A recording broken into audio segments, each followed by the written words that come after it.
Nós estamos celebrando hoje os nossos finados da ICI. Deixamos para esse domingo o desafio da gente meditar as várias mortes possíveis, porque não há uma morte só, não há um verbo morrer só. Há mortes e morreres.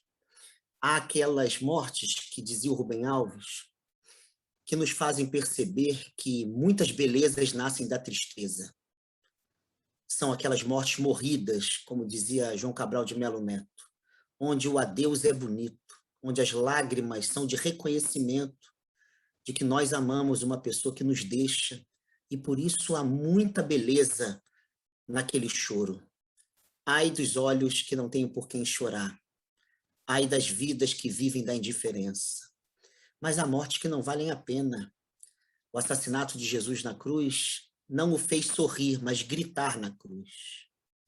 A morte por bala perdida, que sempre encontra corpos negros nas favelas, não tem nenhuma dignidade. Pelo contrário, ela tem que produzir indignação e não gratidão. Há muitas mortes no viver humano, muitas mortes. Há mortes que produzem ancestralidade, e o universo bíblico é repleto de ancestralidade. Haja vista as árvores genealógicas, como as de Jesus, por exemplo. E a gente nunca reconhece a grandeza de alguém se a gente não reconhecer os pressupostos ancestrais desse alguém. É isso que tem nas árvores genealógicas da tradição judaica. Ou, como disse muito bem o pensador romano Políbio, devemos ser dignos dos nossos ancestrais. Então, a gente está aqui para celebrar esses morreres diversos, desafiadores, ao longo desse culto. Com a palavra, com certeza, muito desafiadora e bonita do nosso pastor emérito, pastor Edson. Então, nesse momento que a gente está iniciando o culto, eu vou pedir para que quem quiser colocar no chat nomes de ancestrais da igreja, da família, para que no momento de oração a gente agradeça essas vidas que continuam a fazer parte das nossas histórias. E no final vamos orar pelas nossas mortes, pelas mortes do nosso tempo, pelas mortes de Covid, por mortes ligadas ao descaso. Vamos pluralizar as mortes no culto dedicado àqueles e àquelas que morreram e que, de alguma maneira, estimulam a nossa vida a reconhecer suas grandezas. Comecemos, então, ouvindo a música Sou Feliz com Jesus.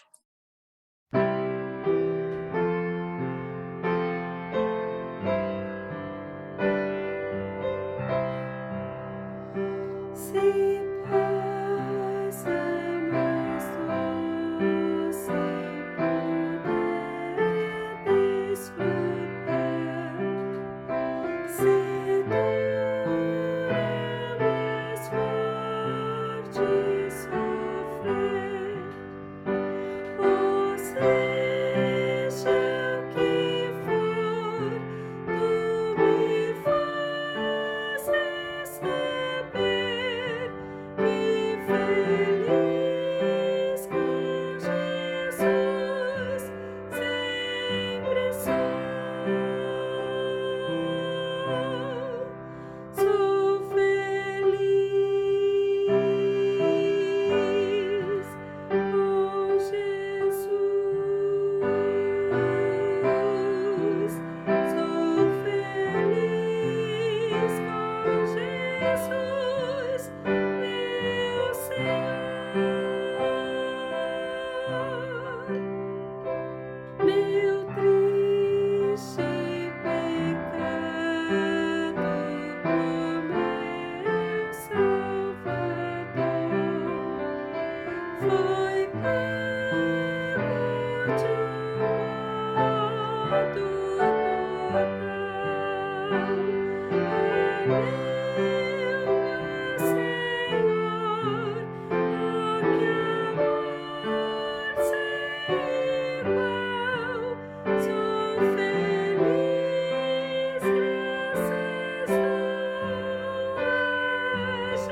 Beleza, ver de novo Lirinha cantando com acompanhamento da Claudinha. Eu vou ler com vocês um texto, um poema da Cecília Meirelles, muito, muito, muito bonito, sobre a morte. Ele diz assim: tu tens um medo, acabar. Não vês que acabas todo dia, que morres no amor, na tristeza, na dúvida, no desejo, que te renovas todo dia, no amor, na tristeza, na dúvida, no desejo, que és sempre outro, que és sempre o mesmo, que morrerás por idades imensas, até não teres medo de morrer, e então serás eterno. E então serás eterno. Esse é o momento nosso de oração. Ninguém colocou no chat os nomes, né, das pessoas, dos ancestrais, pelos quais nós vamos orar. Então, se não colocaram, sem problema. Vamos fechar os olhos e mentalizá-los. Vamos fazer um momento de gratidão por essas pessoas, pela nossa genealogia, pelos antepassados, pela presença desse passado. E vamos pedir reconciliação, caso haja obstáculos, perdão, superação de mágoas, de ressentimentos, de acusações. Porque a gente perde muita liberdade quando a gente acusa quem já se foi. E se acusa por causa de quem se foi. Vamos pedir por isso, liberdade no amor aos antepassados. E aqui estão os nomes: Thalita Santos Valim, Josefa Bispo dos Santos, Eunice, Laura, Nelson, Vitor, Edi, Neiva, Pedro Xavier de Oliveira. Vamos mentalizar os nomes. Hectore Conceição, Luiz Saulo.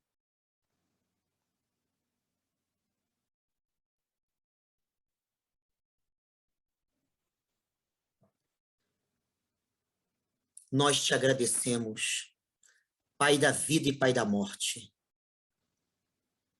porque a vida é rara e é rápida, cada instante irrepetível, cada experiência irrepetível, cada passo da passagem irrepetível, cada relação irrepetível.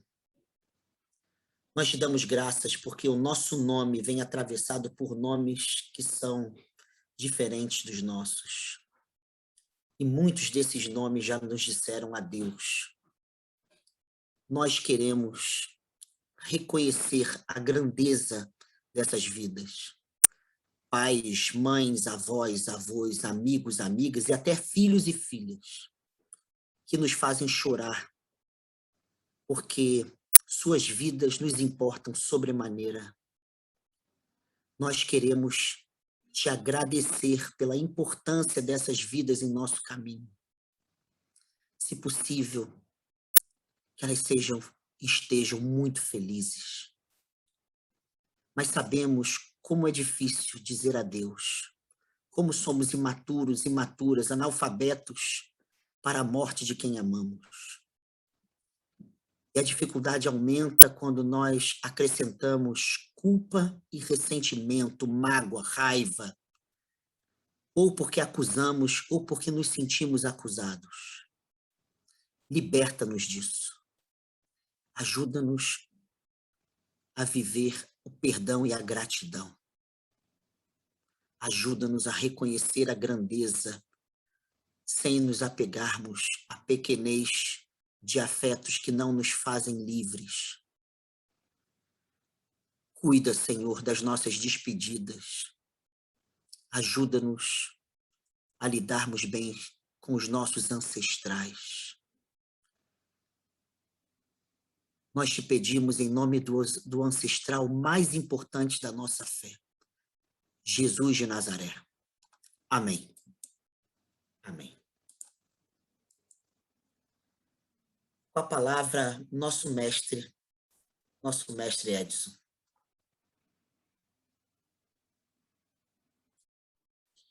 Olá, pessoal, bom dia. Obrigado, Alexandre, pelo convite. Bom ver aqui vocês. Acho que uma dos brotos que nasceram dessa desgraça, né, que foi a pandemia, foram os cultos online, e minha vontade, assim, o meu desejo é que eles continuem, porque atingem, né, muitas pessoas que não podem ir à igreja, que não estão no Rio, e são sempre tão edificantes, né, participativos, e são uma bênção. Espero que eles prossigam, né, esse broto, como eu disse, que nasceu aí desse período da pandemia. O Alexandre me pediu para falar sobre esse tema, né, da morte, e ele já deu o tom. Na verdade, nenhum de nós, né, pode, deve, né, e tem condições de falar da morte como um substantivo. O que existe são os morreres, né, que são tão diferentes, e por isso o que eu vou falar aqui é de um recorte muito específico, né, de um morrer, né, muito específico, e eu espero, então, com essa reflexão, chegar aí ao coração de vocês e repartir estas ideias. Eu começaria com a leitura do Eclesiastes. Tudo tem o seu tempo determinado, e há tempo para todo propósito debaixo do céu. Há tempo de nascer e tempo de morrer, tempo de plantar e tempo de arrancar o que se plantou, tempo de matar e tempo de curar, tempo de derribar e tempo de edificar, tempo de chorar e tempo de rir, tempo de prantear e tempo de saltar de alegria, tempo de espalhar pedras, tempo de ajuntar pedras, tempo de abraçar e tempo de afastar-se de abraçar, tempo de buscar e tempo de perder, tempo de guardar e de deitar fora, tempo de rasgar e tempo de coser, tempo de estar calado e tempo de falar, tempo de amar e tempo de aborrecer, tempo de guerra e tempo de paz. E vou ler também alguns versos do capítulo 12 desse mesmo Eclesiastes, mas antes vou entremear com uma frase que está lá no livro Narciso e Goldmund, do Hermann Hesse, que ele diz assim: mas como você poderá morrer, Narciso, se você não tem uma mãe? Sem mãe, não se pode amar. Sem mãe, não se pode morrer. Voltando ao Eclesiastes, antes que se escureçam o sol, a lua, as estrelas do esplendor da tua vida, no dia em que tremerem os guardas da casa, outrora fortes os teus braços, ou as tuas pernas, outrora fortes, se curvarem, e cessarem os teus moedores da boca, os dentes, por já não serem tão poderosos, já não serem capazes de comer uma pipoca, um milho de pipoca. E quando escurecerem os teus olhos nas janelas, e os teus lábios, qual porta da rua, se fecharem, no dia em que não puderes mais falar alto, e te levantares a voz das aves, e todas as harmonias, filhas da música, te diminuírem, até um pardalzinho canta mais alto que a gente. Como também quando temeres o que é alto. Lembra quando a gente subia no pé de jabuticaba? Nunca mais, né? E se te espantares no caminho e te embranqueceres, né? Como floresce a amendoeira, e o gafanhoto, até um gafanhoto que não pesa nada, te for um peso, e te perecer o apetite, né? Porque essa é a vida, esse é o nosso destino. E o poeta termina: antes que se rompa o fio de prata e se quebre o copo de ouro e se desfaça a roda junto ao poço.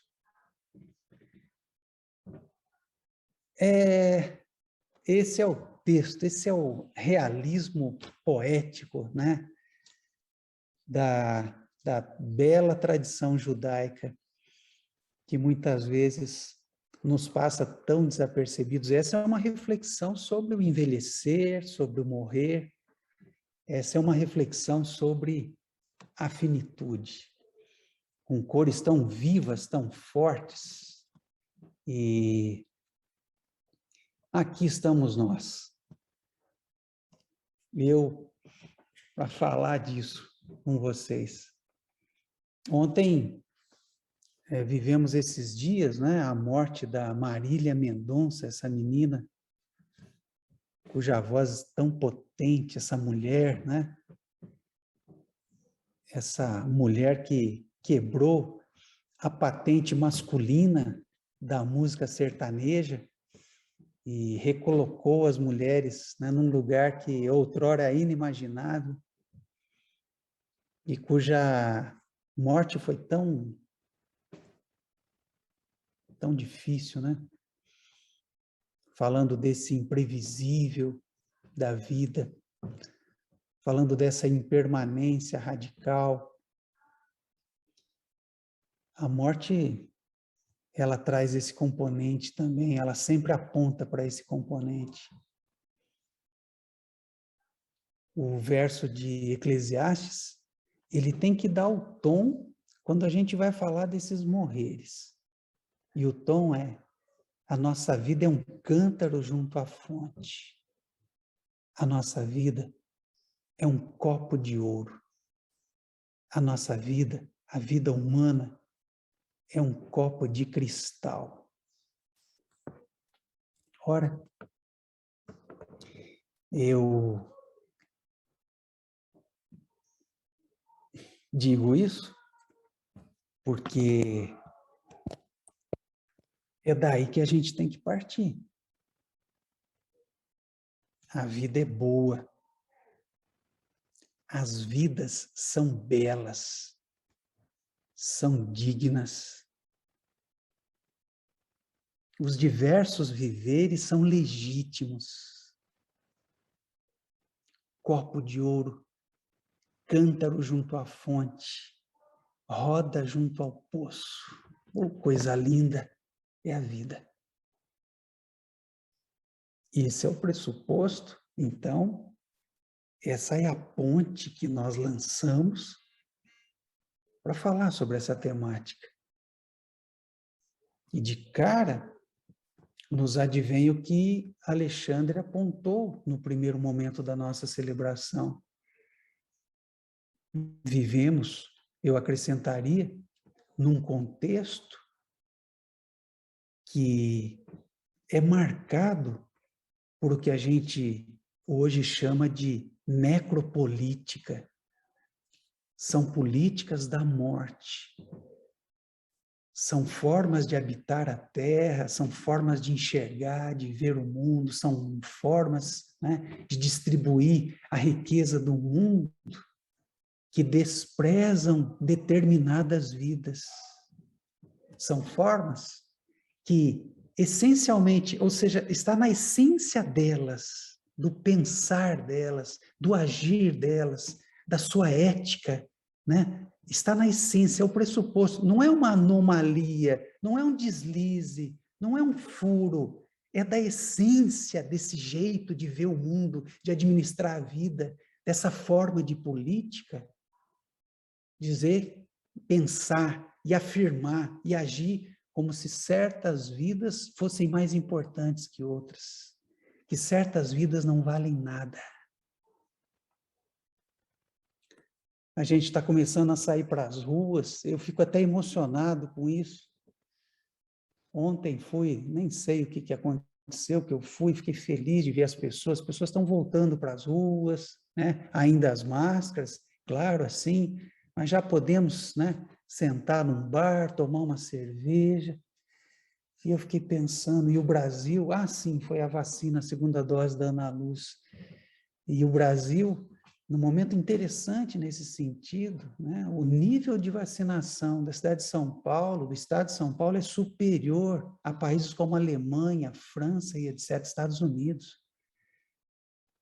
O que o nosso SUS é capaz? Olha que coisa bonita. Quando chegou a vacina, nós fomos lá, você olha aquelas filas enormes aqui em Juiz de Fora, as pessoas pobres, né, estão lá na vacina, porque acreditam nisso. Essa narrativa aí de que a antivacina, isso é uma minoria no Brasil, e no Brasil é minoria mesmo, nós temos essa tradição bonita. E com isso, as mortes estão diminuindo. Com isso, na cidade de São Paulo, anteontem, eu vi 2 mortes, uma cidade de quantos milhões de habitantes. E com isso, a gente está vivendo. E com isso, a gente está ressuscitando. E com isso, a vida continua. Então, se a gente tivesse vacinado antes, se a gente tivesse feito o dever de casa, se não tivéssemos sob esse poder dessa necropolítica, é óbvio que muito menos pessoas nós teríamos perdido. Muito menos pessoas. Porque todas importam. Vai morrer mesmo? Não. Copo de ouro, cântaro junto à fonte, roda junto ao poço. Ô vida, e a vida, e a vida, e a vida o que é? Diga lá, meu irmão, o que é a vida? Essa afirmação inicial, então, me ajuda a abrir assim uma janela para trazer para vocês 2 depoimentos. Não tem aqui um sermão, não tem aqui uma reflexão sobre a morte, 2 janelinhas que eu vou abrir aqui, narrando diferentes morreres. E a primeira janelinha é uma crônica do Rubem Alves, bem antiga, que ele escreveu sobre a morte, o morrer. E olha, por isso que eu acredito que a revelação bíblica, né, ela é progressiva, ela vai se construindo sempre, ela não termina nunca. E certamente essa crônica estaria, né, na Bíblia do meu coração. O Rubem começa se perguntando: o que é a vida? Mais precisamente, o que é a vida de um ser humano? O que define a vida? Quem define o que seja a vida? E ele diz: eu já tive medo da morte. Hoje eu não tenho mais. O que sinto é só uma tristeza, uma enorme tristeza. Eu concordo com o Mário Quintana quando disse, morrer? Que importa? O diabo é deixar de viver. Esse é o ponto. Por quê? Porque a vida é boa. E eu não quero ir embora. Eu não quero ir embora. Eram 6 horas. 6 horas da manhã. Minha filha acordou. Ela tinha 3 anos, a Raquelzinha. Fez-me, então, a pergunta que eu jamais imaginei que ouviria. Pai, quando você morrer, você vai sentir saudades? Fiquei mudo. Não sabia o que dizer. Ela entendeu e veio me socorrer. Não chora, pai. Eu vou te abraçar. Ela, menina de 3 anos, sabia que a morte é onde mora a saudade. Cecília Meirelles sentia algo parecido. Dizia ela, eu fico a imaginar se depois de muito navegar, a algum lugar enfim se chega, o que será talvez até mais triste, nem barcas, nem gaivotas, apenas sobre-humanas companhias. Com que tristeza o horizonte avisto, aproximado e sem recurso. Que pena a vida ser só isto. Dona Clara era uma velhinha de 95 anos, lá em Minas. Vivia uma religiosidade mansa, sem culpas, sem medos. Na cama, cega, a filha lia a Bíblia para ela. De repente, Dona Clara fez um gesto, interrompendo a leitura. O que ela tinha a dizer era infinitamente mais importante do que aquelas palavras bíblicas. E ela disse, minha filha, sei que a minha hora está chegando. Que pena, que pena. A vida é tão boa. A vida é tão boa. Mas eu, Rubem Alves, se perdi o medo da morte, não. Eu tenho medo de morrer. Ou mais, dizendo mais especificamente, eu tenho medo do morrer. O morrer, porque há morreres, como disse Alexandre. O morrer pode vir acompanhado de dores, de humilhações, de aparelhos e tubos enfiados no meu corpo, contra a minha vontade, sem que eu nada possa fazer, porque já não sou mais dono de mim mesmo. Solidão. Ninguém tem coragem ou palavras de mãos dadas comigo para falar sobre a minha morte. Medo de que a passagem seja demorada. Bom, tão bom seria se depois de anunciada, ela acontecesse de forma mansa e sem dores, longe dos hospitais, em meio às pessoas que se ama, em meio a visões de beleza. Mas, não se enganem, a medicina não entende isso. Um amigo meu contou-me dos últimos dias do seu pai, já bem velho. As dores eram terríveis, era-lhe insuportável a visão do sofrimento do pai. Dirigiu-se então ao médico, doutor, o senhor não poderia aumentar a dose dos analgésicos para que meu pai não sofra? O médico olhou com um olhar severo e disse, o senhor está sugerindo que eu pratique a eutanásia? Há dores que fazem sentido, como as dores do parto. Como disse Jesus, uma vida nova está nascendo. Mas há dores que não fazem sentido nenhum. Seu velho pai morreu sofrendo uma dor inútil. Qual foi o ganho humano? Que eu saiba, apenas a consciência apaziguada daquele médico que dormiu em paz por haver feito aquilo que o costume mandava, costume a que frequentemente se dá o nome de ética.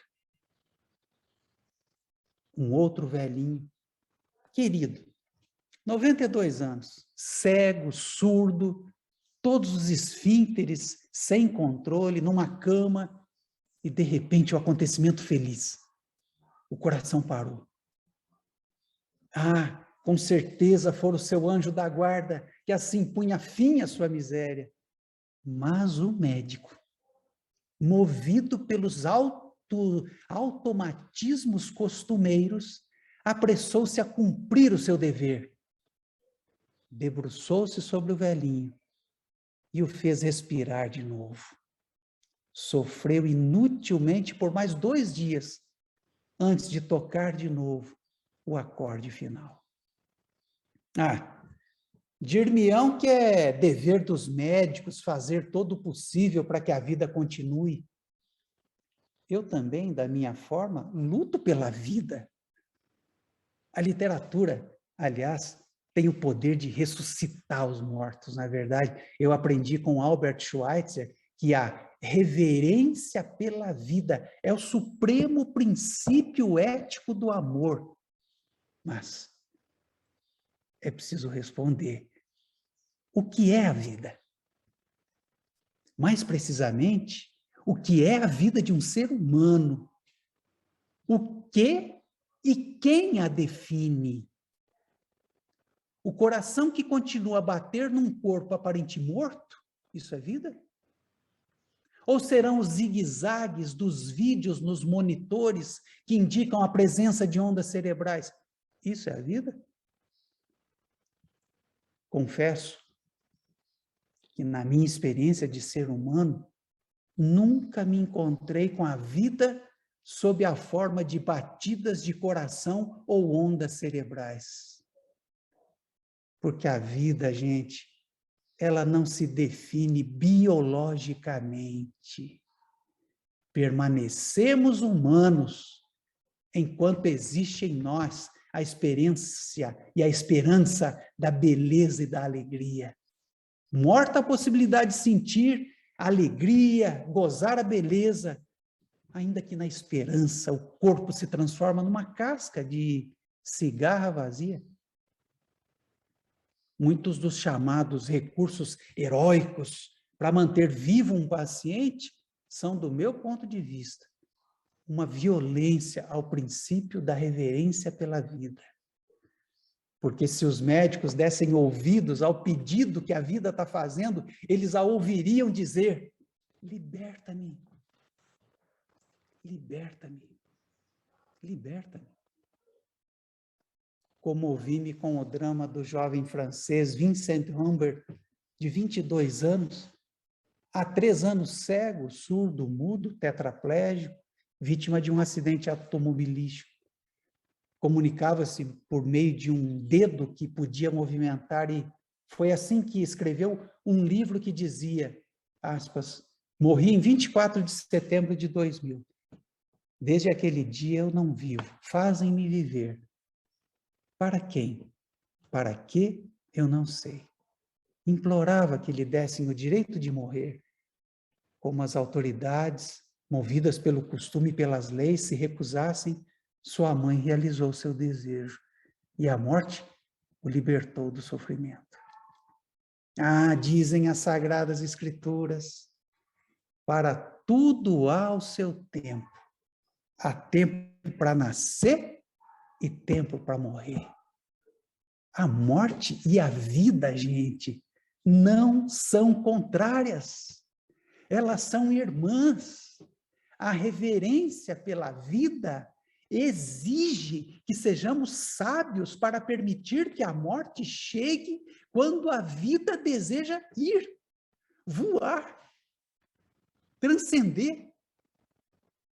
Eu, inclusive, cheguei a sugerir uma nova especialidade médica, simétrica à obstetrícia, a morienterapia, da palavra moriente, né? Ars moriente, a arte de morrer. Não tem arte de viver? Por que não a gente também ter uma arte de saber morrer? A morienterapia, o cuidado com as pessoas que estão indo, que estão morrendo. A missão da morienterapia seria cuidar da vida que se prepara para partir. Cuidar para que ela seja mansa, sem dores, cercada de amigos e, principalmente, longe das UTIs. Já até encontrei a padroeira para essa nova especialidade, a Pietà de Michelangelo, com o Cristo morto nos seus braços. Nos braços daquela mãe, o morrer deixa de causar medo.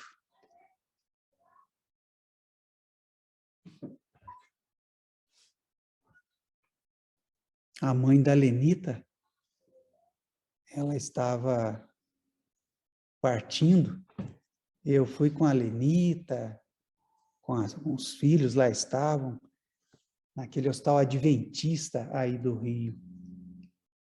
E aí fiz uma oração, li um texto bíblico, e uma das filhas, a filha mais velha da Lenita, achei tão bonito, forte aqui, ela falou, senhor Edson, está tudo muito masculino aqui, né? Tudo isso aqui é muito masculino.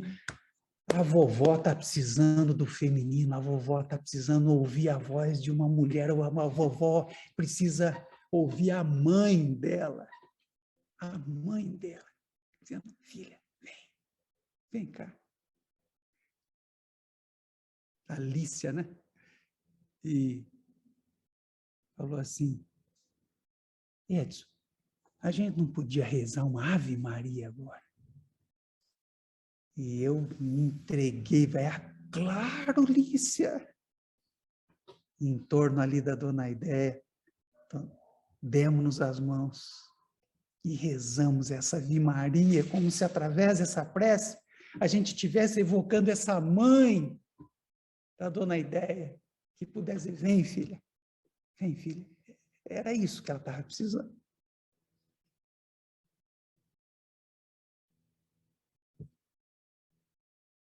Mas como você poderá morrer, Narciso, se você não tem uma mãe? Sem mãe não se pode amar. Sem mãe não se pode morrer. Mãe aqui, é claro, não é preciso nem dizer, né? Não é necessariamente a mãe biológica. Alguém que nos ajude. Alguém que diga para nós, além do horizonte deve ter algum lugar bonito para viver em paz. Vai, meu filho. Vai, minha filha. Desliga, desconecta. Liberta, liberta.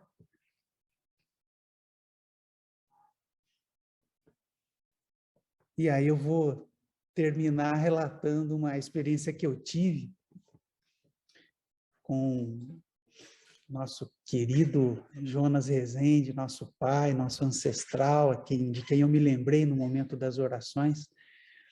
E eu relato essa experiência que foi muito forte assim na minha vida, no livro que o Alexandre escreveu, né, Cartografias de um Luto, um belíssimo livro em que ele faz uma espécie de despedida do Jonas através de cartas, né, uma coisa tão linda.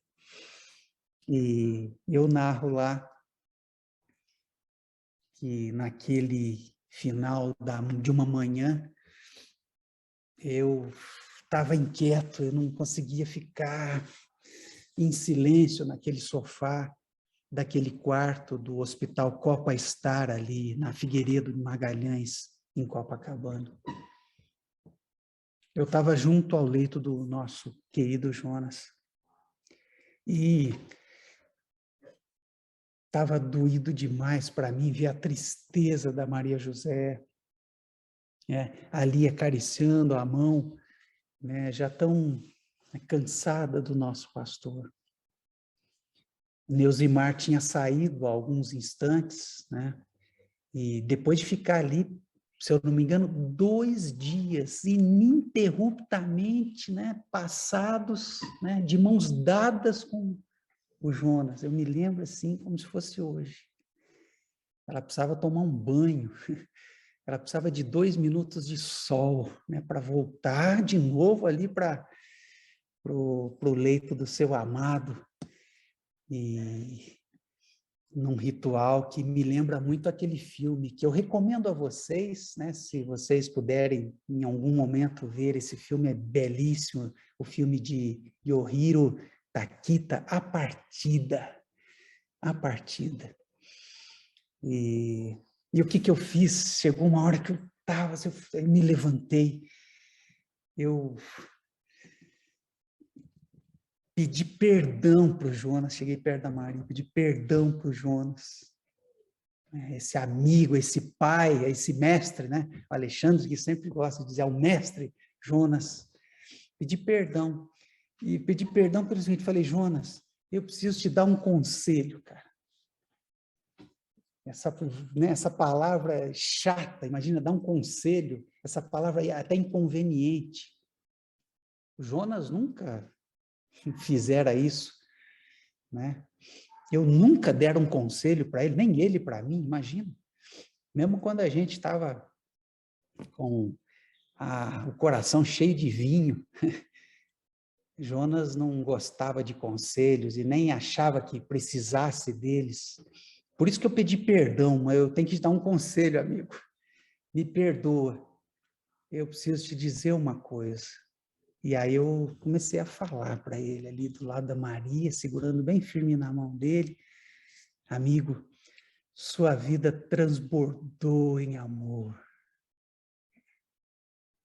Você não deve nada a ninguém. A Neusimar e a Maria, porque elas amam você, elas querem você livre, livre. Tudo que você podia fazer nesse mundo, Jonas, eu disse para ele, tudo que você podia fazer nesse pedaço que a vida deu a você de maneira tão linda e profunda, você fez, foi feito, meu amigo. Não se cobre nada agora, não se exija mais nada, ainda há alguma coisa a fazer, ainda há uma culpa, ainda há algum remorso, ainda há algum ressentimento, ainda há alguma dívida, ainda há alguma relação a ser reatada. Não, Jonas, se desobrigue de tudo isso, não se exija nada disso, não se prenda a nada, porque, Jonas, você está livre. Você está livre, livre. E nós estamos imersos nessa tua liberdade. Vai, Jonas. Vai em paz, amigo. Vai em paz. E a Maria começou a dizer, vai em paz, vai em paz. E pedi mais uma vez perdão por essa ousadia de dizer aquilo que a minha vergonha impedia. Vai, amigo. Sai da tua casa, da tua parentela, lembrando o chamado de Abraão, e vai para a terra que Deus vai te mostrar. E começamos ali, eu puxei um Pai Nosso, e a Maria, no agnosticismo, no ateísmo dela, entrou e junto, Pai Nosso, Maria e eu oramos ali o Pai Nosso.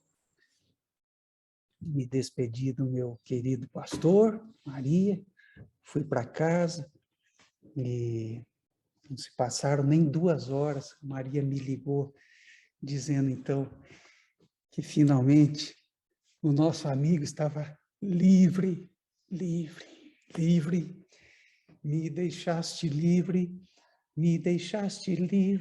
livre, Senhor. Ah, como dizia Clarice Lispector, a morte com aquela, sabe aquele sono, você está com sono, você não consegue. A possibilidade de dormir, a coisa mais libertadora.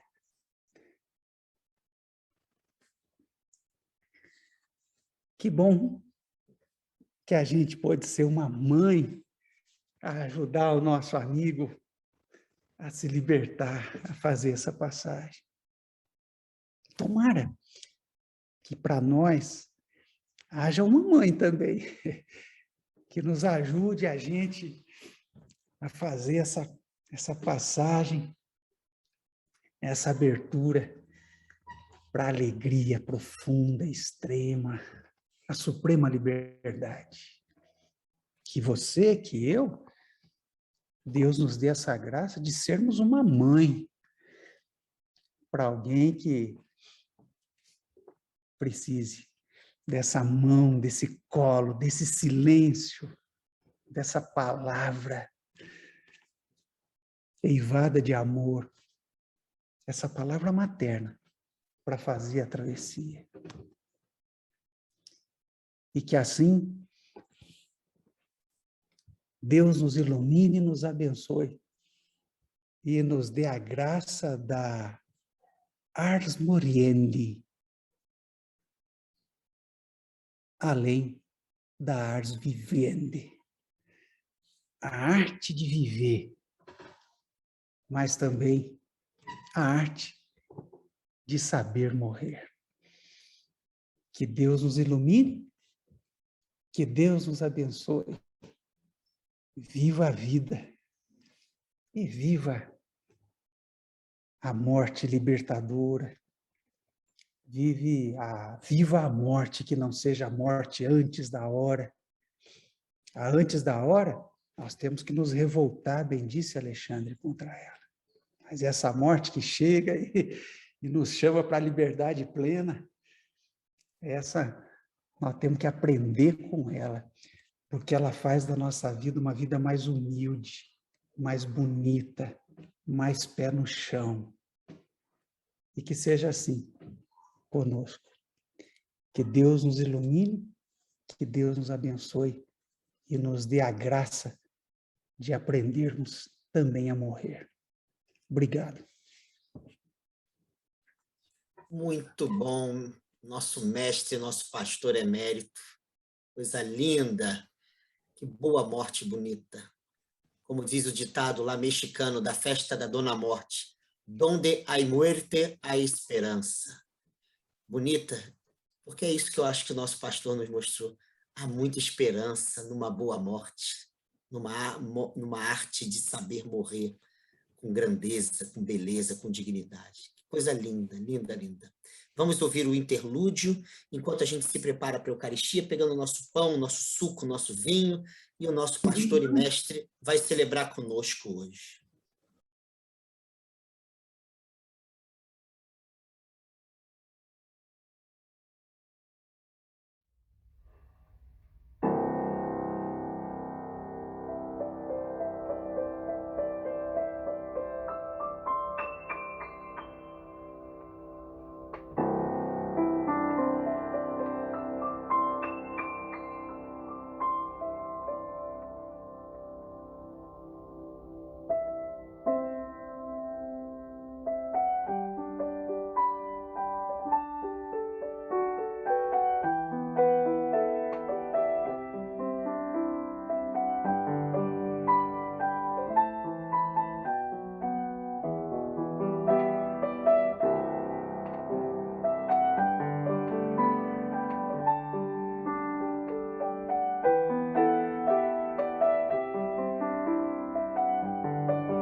É com você, pastorzão.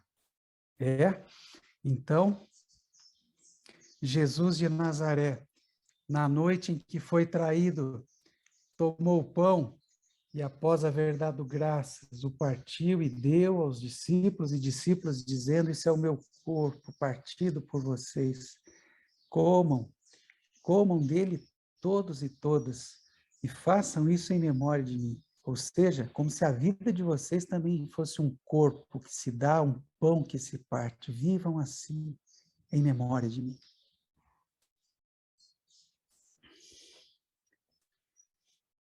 E de forma semelhante, ele leva um cálice com vinho. E ele percebe no símbolo da felicidade, da alegria, da festa, uma possibilidade de transfigurar o que viria em seguida, a morte injusta, em beleza, em celebração e alegria. Ele também dá graças e distribui entre os amigos, amigas, discípulos e discípulas, dizendo: tomai e bebei. Isto é meu sangue, o sangue da nova e da eterna aliança. Será entregue por vós e por todos para a remissão dos pecados. Façam isso. Sejam vinho, sejam sangue, produzam festa, transfigurem o mundo. Pai nosso que estais nos céus, santificado seja o teu nome. Venha o teu reino, seja feita a tua vontade, assim na terra como nos céus. O pão nosso de cada dia nos dá hoje. Perdoa as nossas dívidas, assim como nós perdoamos os nossos devedores. E não nos deixeis cair em tentação, mas livra-nos do mal. Pois teu é o reino, o poder e a glória para sempre. Amém. Vamos comer e beber da festa da vida, ainda que atravessada pela morte.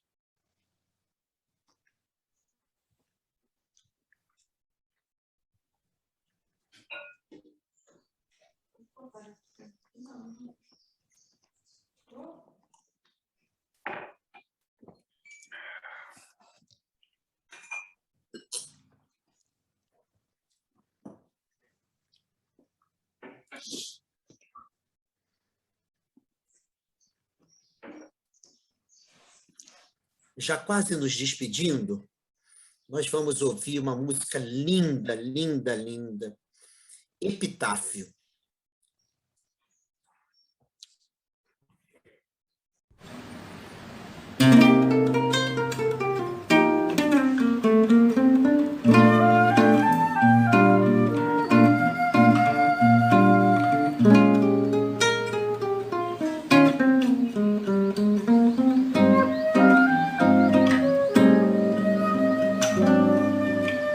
Devia ter amado mais, ter chorado mais, ter visto o sol nascer.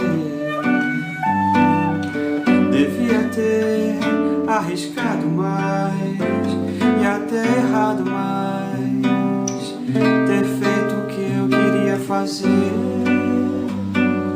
Queria ter aceitado as pessoas como elas são. Cada um sabe a alegria e a dor que traz no coração. O acaso vai me proteger enquanto eu andar distraído. O acaso vai me proteger enquanto eu andar.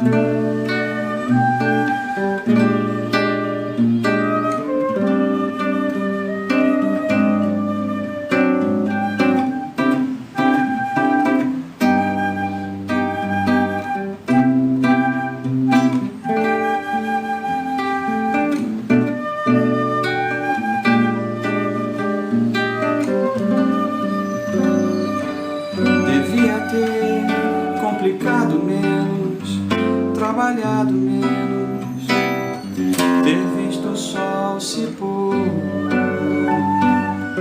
Devia ter me importado menos com problemas pequenos, ter morrido de amor. Queria ter aceitado a vida como ela é. A cada um cabe alegrias e a tristeza que vier. O acaso vai me proteger enquanto eu andar distraído. O acaso vai me proteger enquanto eu andar. O acaso vai me proteger enquanto eu andar distraído. O acaso vai me proteger enquanto eu andar.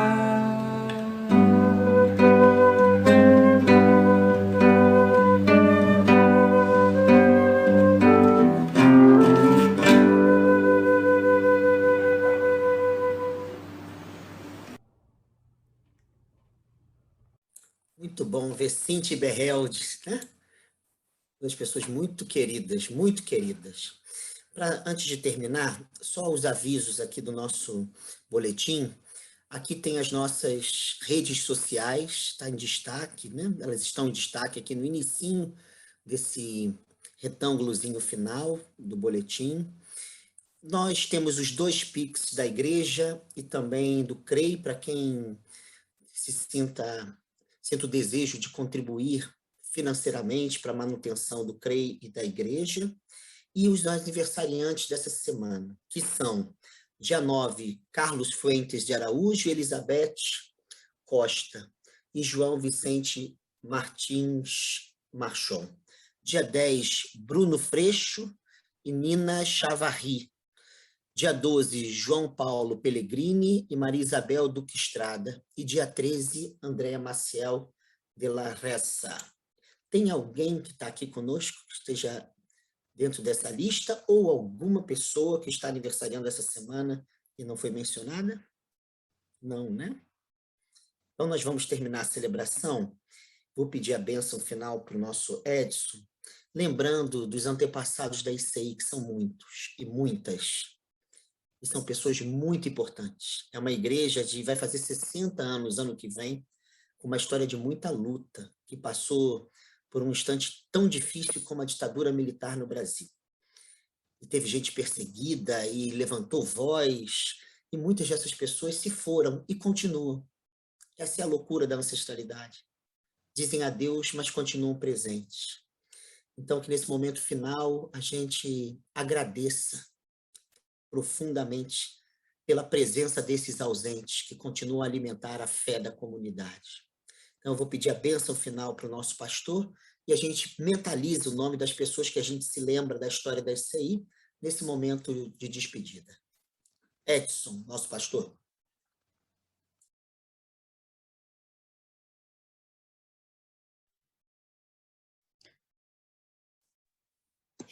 Em nome de todos esses nomes, todas essas vidas que vêm ao nosso coração agora, os nossos antepassados, que fizeram da ICI um lar para todos nós, um aconchego para as nossas angústias, um chacoalhão nos nossos comodismos. Nós te agradecemos, ó Deus, porque não seríamos o que somos sem elas. Agradecemos cada vida, cada rosto, cada mão, cada sorriso, cada lágrima, cada gota de suor que deram para que hoje estivéssemos aqui. Tantos nomes, tantas vidas. Que a graça de nosso amigo Jesus de Nazaré, que o amor grande de Deus, o nosso Pai, a nossa Mãe, e a comunhão do Espírito de luz, que todas essas dimensões sejam sobre nós e nossos antepassados, e sobre aqueles que ainda virão, para dar continuidade a esse sonho de um mundo melhor. E sobre todos e todas permaneçam agora e para sempre. Amém. Amém.